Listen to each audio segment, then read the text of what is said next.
Hello everyone, welcome back to our course on digital accessibility, and today we will talk about accessibility testing.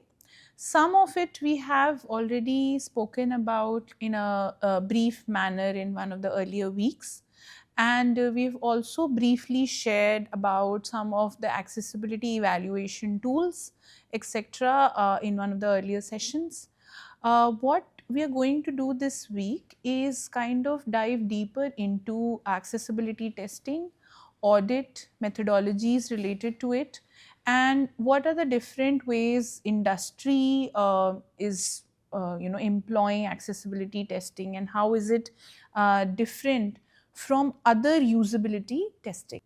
So the core question lies in how does it work? So the traditional testing methodology asks how does it work? So the core principle behind both usability testing and accessibility testing may differ at its core itself. And while traditional or usability testing asks how does it work, accessibility testing tries to answer how does it work for everyone, right? So we are talking about inclusion in its core principle, and in traditional testing methodologies which is employed in most of the IT companies, we are talking about design and development of some solution, then there is requirements gathering, the code is developed, then there is a testing which is manual plus automated, and the deployment, right? But where is the shift is that it is from validating functionality to validating inclusion, particularly in the case of accessibility testing. So the next important question kind of comes when we say who are we really testing for? So traditional testing methods assumes certain capabilities of your users. So for example, we assume the design assumes perfect vision whenever we are designing visual output, and all of the elements pertaining to front end design, all of the elements pertaining to web front end design or app front end design, which are visual in nature, may be assuming all of these capabilities when they are designing the solution or the application in the first place, right? Similarly, we are assuming that the audio outputs people are able to hear, they are able to navigate. So mobility assumptions are also there, that they are able to navigate through your website, through your application, through your forms or whatever kind of engagement your product is expecting them to do. Similarly, we may assume, so these are some assumptions which we are making at a user level in a traditional testing methodology.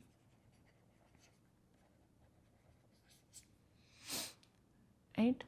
And most of our users who are working professionals, particularly in the IT sector, may want to agree that even when we do user testing, are we actually assuming all of these things when we are doing the user testing?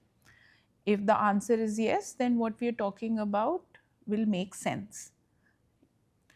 Then we also assume at an infra or an equipment level is that they might have mouse or keyboard available, their touchpad itself is working, and all of those are also equipment level assumption,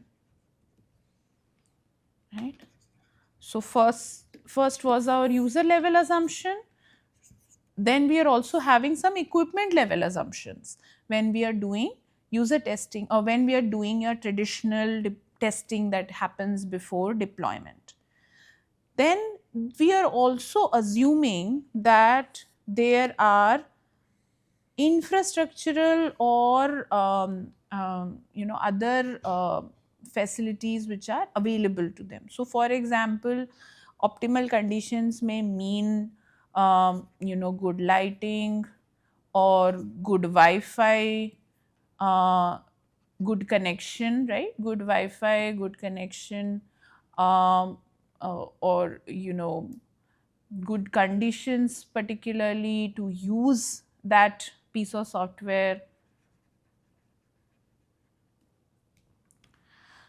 So all of those people might be assuming. However, on the other hand, when we're talking about, or I mean, again, they might have a standard browser itself, right, which again may fall somewhere in between your equipment as well as infra level assumptions. Infra level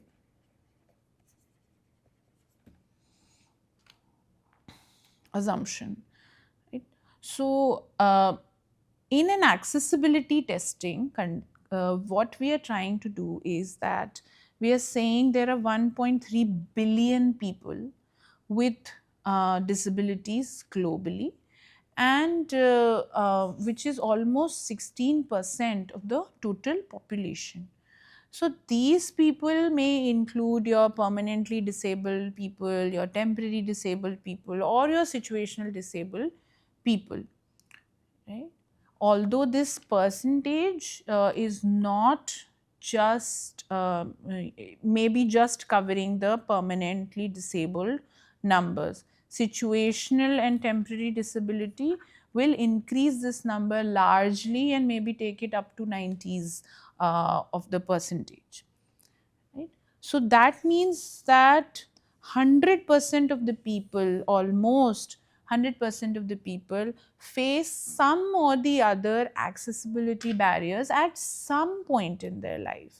So when we include situational, when we include temporary, or we may include age related issues, we may be accounting for almost the entire population of on the globe.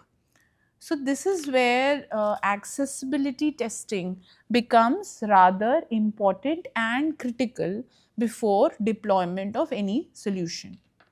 So what we are trying to do is we are trying to go beyond the does it work framework, and we are trying to ask more fundamental questions which are related to accessibility.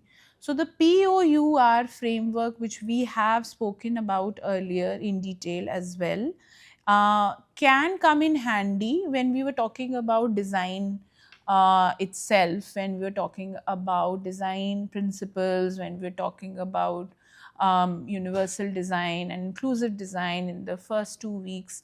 We also spoke about the POUR framework. The same framework can also be deployed in testing phase, right? So in a perceivable, we are asking the question, can users detect it, right? Can they perceive it? So carousel loads for sighted users. So for example, this moving carousel banners which are there on the website are quite common, right? So when such a website is accessed by a person who is visually impaired, the screen readers just keep saying image, image, image, right? So back to back they are describing him. Even if it is a short description of the image, then it becomes cognitively overloading if there's a lot of audio feedback back to back, despite and plus the user does not has any control over stopping it, right? And if they do stop it, they may be missing out on some relevant information. So then these carousel loads become very critical, particularly from an accessibility perspective. A, how to kind of integrate them for access through screen readers, and B, we are also saying that we have to think from a perspective whether to include very relevant or important information or communicate those information through the carousel or not, or where that particular information should be placed on the website. Is carousel the right place for it? And all of those questions, right? So this is just one example. I'm sure there might be others. So overarching question under the perceivable category, that is that whether users can detect all relevant information. Then the second principle is operable. Operability talks about how easy it is to operate, and in this, when we are testing, we can turn it around to ask, can users control your product? Can users control the elements present in your piece of software or application? So for example, drop downs work with mouse. They may not work with touch screen. The drop down arrow, itself may be too small for placing a finger, and it may become very difficult. Then again, if keyboard users who use screen readers and keyboard kind of an interaction may become trapped, and they would never land at the drop down, right? So this is again one of the examples which can cause issues, particularly from an accessibility perspective. Now the third question, from the POUR framework, we have arrived at the understandability aspect, and now under this we are asking, can users comprehend it? Can they understand it, right? So for example, there is some error displayed and it says error 4721 in red. Who are we telling this to? What is the user supposed to do? And even today this error 404 kind of happens, but the user has no idea what to do beyond that, right? So who are we communicating this to, and what is this kind of piece of information helping the users with, right? They're not helping the users with anything. The fourth aspect comes when we talk about the robustness, or the R in the POUR framework. Here we are asking, does it work everywhere? Right? So, for example, if there is a plugin, does it only work on a Chrome desktop?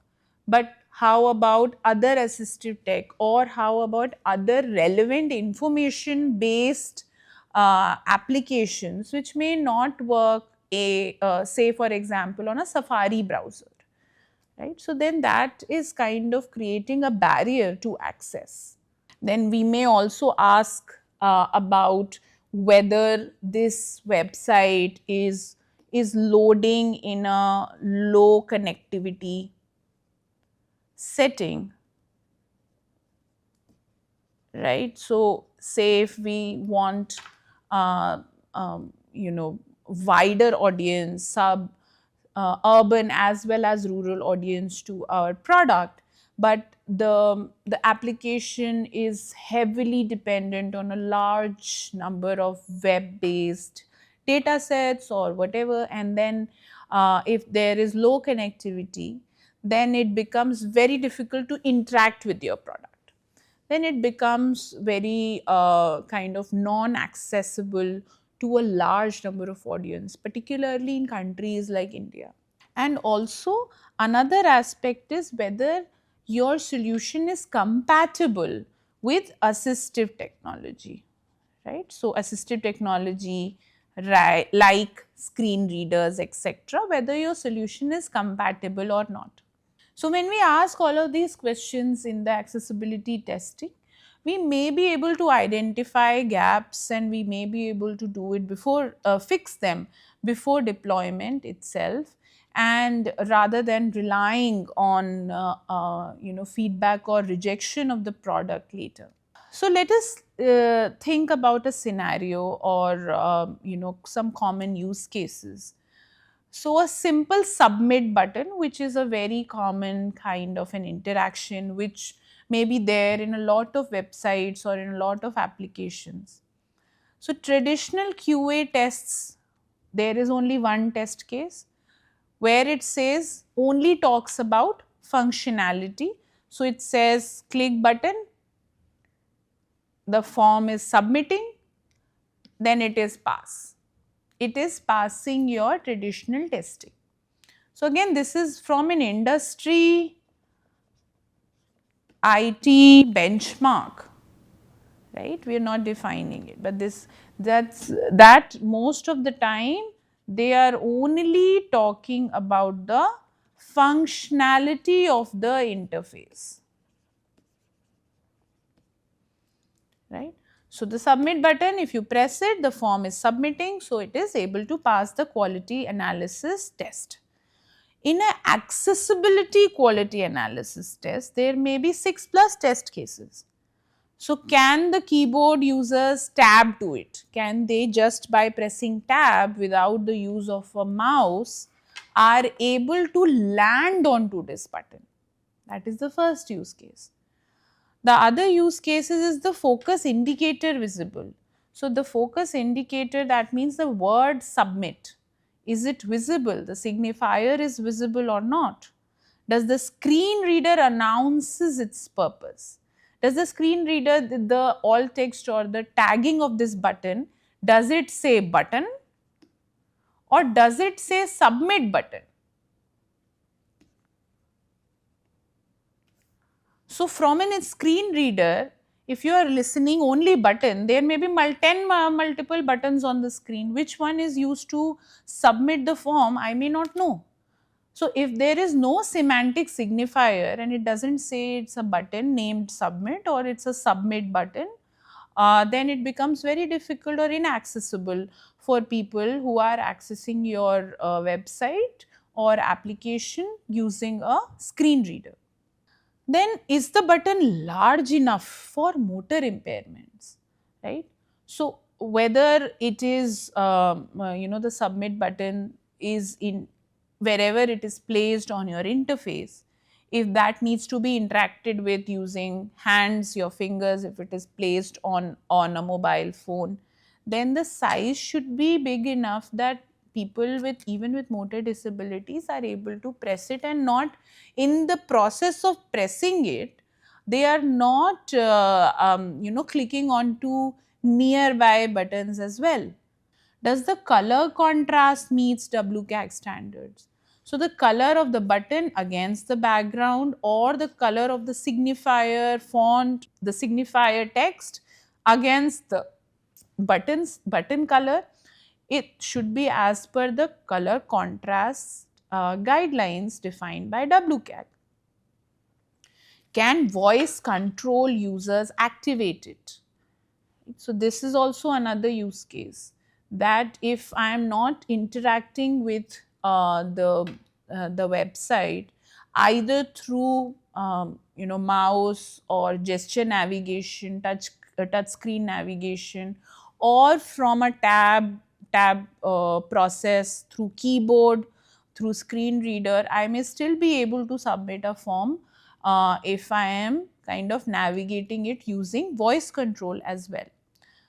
So in one button itself, there may be several accessibility dimensions, and this kind of goes beyond the traditional testing dimensions.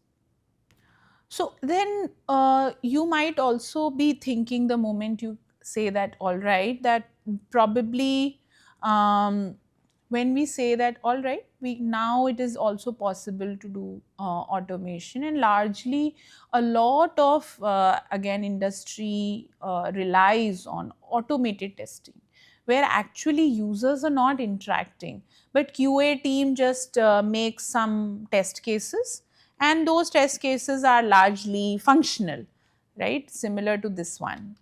and they're not educated about accessibility related test cases, otherwise they can do this as well. So I think it is important that you create these test cases, otherwise the solution may be usable but not accessible.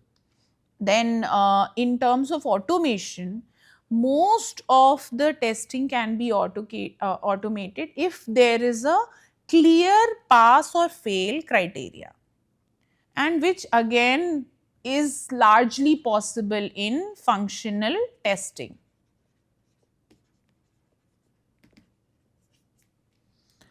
However, in accessibility testing automation, only 30 to 40% can be automated, right? What automation cannot catch is something to be concerned about, and maybe more human based testing may be required for it to really pass the accessibility test cases. So, for example, quality of the alt text, is it meaningful? Is there a semantic value to it? Then there may be some logic to the reading order, right? So, what do we mean by order? So again, if when we are designing a layout in on a web page or on an application, the layout is rather visual.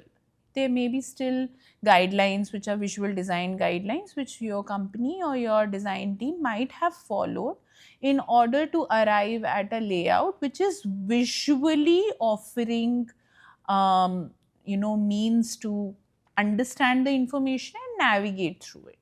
But say if the user is interacting with the information through a screen reader, then it becomes sequential, right? It will happen in a sequential manner.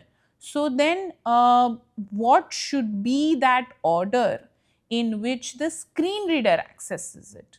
And there are there is multiple literature, as well as I have already shared the name of a book which is called Mobile Accessibility Rituals by Ashutosh. And he also talks about this fact that there can be parallel information architectures, one which feeds into your GUI, your graphical user interface, and the other that can feed into an alternative assistive technology interface, which is maybe a screen reader. And there the logical reading order becomes very critical. So, for example, in a visual sense, even if there are like pop-ups or there are ads in between, we can visually assess and scroll through it, scroll past it.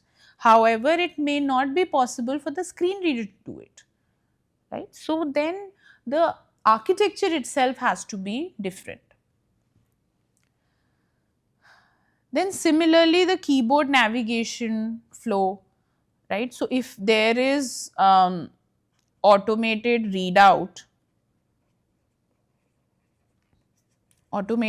aloud kind of feature which we are using, then the reading order has to be considered. Then in a keyboard navigation, when we are talking about a keyboard navigation, then when we are pressing tab, which next button or which next tab it is going to becomes very important. Screen reader user experience again is of value, and we have to focus on context and then manage the content. So, the difference again here is that automated accessibility tools find technical violations and manual testing may find usability barriers as well as accessibility barriers, right? So, and many a times there may not be clear pass fail criteria. That is why manual testing is also very important, or more sophisticated adaptive models might be something that can also answer this question. But I mean, they are still under development, and hopefully we might see some development in that area as well. So now, based on this understanding of what is required in a functional quality analysis or functional testing versus what all skills are required, what all happens in an accessibility testing, right? So there, in the methodology, we were, kind of shed some light about how these two methods function. Now, from that perspective, we can also kind of try to understand what are the gaps or differences in the skill sets that are required in a QA engineer who is working on technical violation related work, and how they can ramp up their skills to make themselves more relevant to accessibility and usability testing as well. So a traditional QA engineer, maybe doing test case design, maybe doing Selenium automation, maybe doing bug reporting, cross browser testing, SQL API testing. An accessibility QA engineer, all of these skills, plus they have to have screen reader proficiency, JAWS, NVDA, voiceover. They have to have be acquainted with WCAG 2.2 expertise. Now we are also moving into 3.1. And there are over 60 criteria, and maybe you can understand, there is an earlier session which talks about WCAG and related documents and the criteria, how to go through that document, how to use it to your benefit. There is a earlier in-depth session on WCAG which you can go back and refer to as well at this point. Then you may want to learn ARIA specific knowledge, particularly if it is web development. ARIA based coding can be really helpful.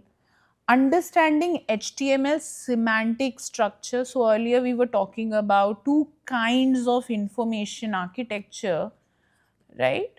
So if you are familiar with HTML structures, you will be able to deploy two parallel architectures as well in this HTML structure itself, so that one feeds into the GUI and one feeds into assistive technology such as screen readers or read aloud kind of tools. Then one should understand keyboard navigation patterns as well, because that is something which not just people with visual impairment but a lot of users rely on. Then a basic understanding of disability and assistive technology operation. I think since you are part of this course, you are already doing that basic step and trying to sensitize yourself about disability and assistive technology operation.